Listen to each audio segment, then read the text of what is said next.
Bonjour, Ludovic Leclerc, votre analyste pour Badger Investor, et voici la mise à jour en vidéo de mon avis concernant le pétrole Brent.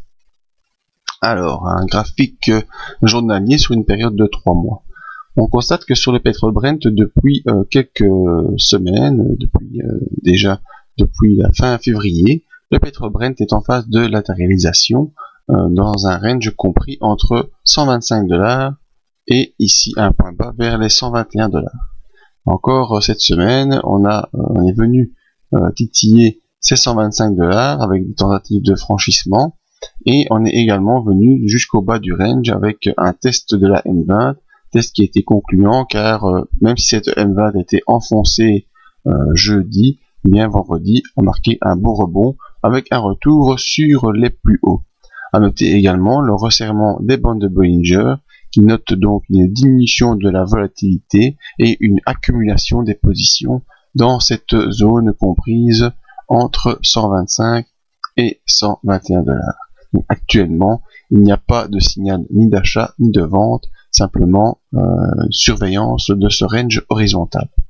Alors l'objectif haussier reste toujours les 131 $ suite à l'accélération du début du mois de février. Voyons un peu nos indicateurs. Le MACD actuellement sous son signal qui est baissier, et donc le MACD lui aurait plutôt tendance à nous montrer qu'il y a une poussée baissière qui se met en place depuis déjà au moins deux semaines, en effet depuis la début mars, et pas d'inversion de tendance actuellement sur le MACD, donc pas d'impulsion haussière qui est en cours selon notre MACD. Alors le RSI, très intéressant, le RSI, on voit que le RSI, lui, en effet, est bel et bien baissier également, donc une forte diminution de l'impulsion, de la puissance de l'impulsion du cours, avec ici une hésitation au niveau des 60, le cours revient de temps en temps dans une puissance neutre, et de temps en temps, ici termine la semaine plutôt vers une tentative de retour d'impulsion haussière importante.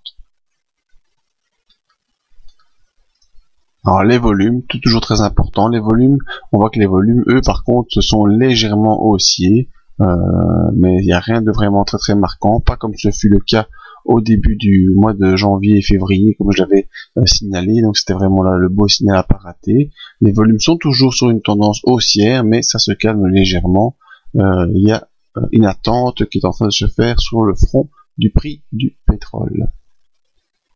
Et le stochastique, eh bien le stochastique lui est maintenant sous son signal qui est retourné à la baisse. On a donc possibilité d'une impulsion baissière qui se met en place, mais il n'y a rien de franc car on a eu ici un croisement haussier avec un retournement de signal. On est face maintenant à un croisement baissier avec un nouveau retournement de signal, mais en fin de semaine on voit que le stochastique a déjà cassé sa baisse et va une nouvelle fois tenter de nous refaire un croisement haussier.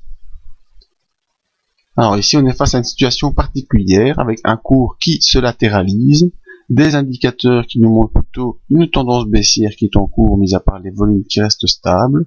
Et donc face à ce genre de situation, eh bien comme je l'ai déjà dit et que je le répète, eh bien les indicateurs ils ne sont là que pour indiquer des probabilités.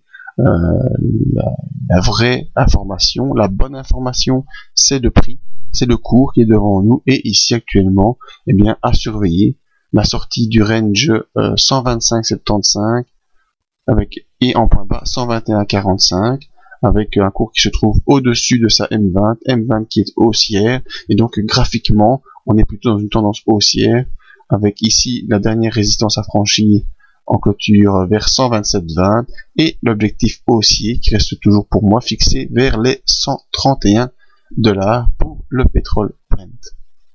Nous resterons attentifs à l'évolution du cours en regardant le briefing tous les matins pour venir voir d'autres analyses d'indices ou de matières premières. À ne pas oublier la promotion de mars avec une réduction de 50 à 60% sur des analyses complètes en vidéo. Vous pouvez nous joindre via mail sur le site.